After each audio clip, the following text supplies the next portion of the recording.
Selamat pagi adik-adik, selamat hari Minggu. Bagaimana kabar kalian pagi hari ini? Om yakin kalian tetap semangat, sekalipun kalian harus terus belajar dari rumah. Nah adik-adik, setelah tadi kita ibadah sama-sama keluarga kita, sekarang Om akan menceritakan cerita Alkitab lagi sama kalian. Nah kalau minggu lalu kita sudah mendengarkan sebuah cerita, masih ingat nggak ceritanya? Nah, ceritanya mengenai Yesus dan Bartimeus. Nah, minggu ini kita juga mendengarkan cerita mengenai Yesus dan Yudas Iskariot. Adik-adik masih ingat kan Yudas Iskariot? Ya, dia adalah salah satu dari 12 murid Yesus. Nah, ceritanya adik-adik, Yudas Iskariot itu datang kepada imam-imam kepala. Dia mau ngapain datang ke sana? Ternyata dia ke sana untuk membuat sebuah perjanjian dengan imam-imam kepala. Perjanjiannya adalah Yudas Iskariot sepakat untuk mengkhianati Yesus dan menyerahkan Yesus kepada imam-imam kepala. Mendengar Yudas Iskariot mau menyerahkan Yesus, menangkap Yesus, imam-imam kepala kemudian bahagia sekali. Kenapa? Karena mereka pingin sekali tangkap Yesus. Mereka benci sekali sama Yesus karena Yesus seringkali menegur mereka dan mengatakan kebenaran yang gak bisa mereka terima. Akhirnya mereka berjanji akan memberikan uang kepada Yudas Iskariot. Nah, singkat cerita, kemudian datanglah masa Hari Raya Roti Tak Beragi. Dan ketika Hari Raya Roti Tak Beragi itu, murid-murid kemudian tanya sama Yesus, Tuhan, kita nanti mau makan Paskah di mana? Karena Hari Raya Roti Tidak Beragi itu adalah Hari Raya Paskah bagi orang Yahudi ketika itu. Maka Yesus bilang, kita nanti akan makan Paskah. Caranya untuk menemukan tempatnya adalah kamu pergi ke kota, ketemu orang yang bawa kendi air. Nah, ketika kamu bertemu orang yang bawa kendi air itu, ikut sama dia sampai ke rumah di tempat dia akan masuk nanti.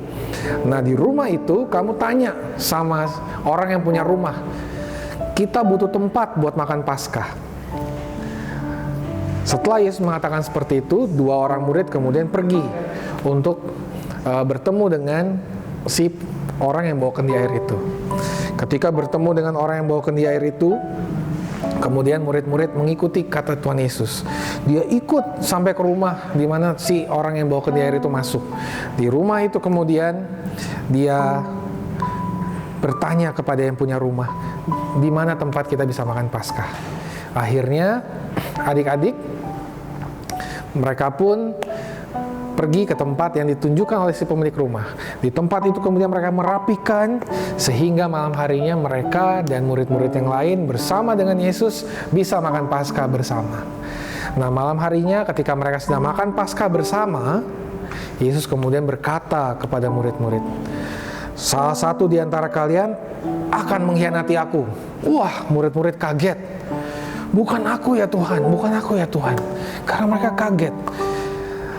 Tuhan Yesus sudah tahu bahwa yang di awal cerita tadi, Yudaslah yang akan mengkhianati dia. Maka karena dia tahu ada muridnya mengkhianati dia, begitu sedihnya Tuhan Yesus. Dalam kesedihannya Tuhan Yesus berkata,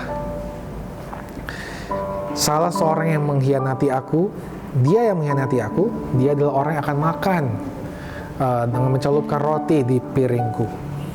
Lalu kemudian Yesus mengatakan, sekalipun aku harus mati, tetapi dia yang nanti akan menyerahkan aku, menangkap aku, dia adalah orang yang sangat tidak baik.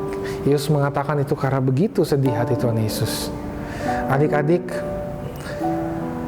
pernah nggak merasakan disakitin, dilukai, atau diejek, atau dimarahin sama orang-orang yang adik-adik sayangi? Pasti rasanya nggak enak adik-adik. Sama, Tuhan Yesus juga sama. Betapa dia sedih sekali karena dia dikhianati oleh Yudas. Tetapi dia tetap maju. Dia tetap mengatakan dia harus diserahkan, dia harus ditangkap, dan dia harus sekalipun dia harus dikhianati, dia tetap melakukan itu karena dia sayang sama adik-adik dan sama Om.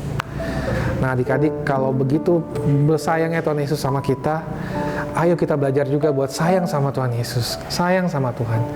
Caranya bagaimana Om? Caranya dengan kita berdoa, kita baca Alkitab, kita dengar-dengaran sama Tuhan melalui orang tua kita, melalui guru kita, melalui guru-guru sekolah minggu atau orang-orang yang Tuhan tempatkan ada di samping adik-adik untuk mengingatkan adik-adik tentang firman Tuhan.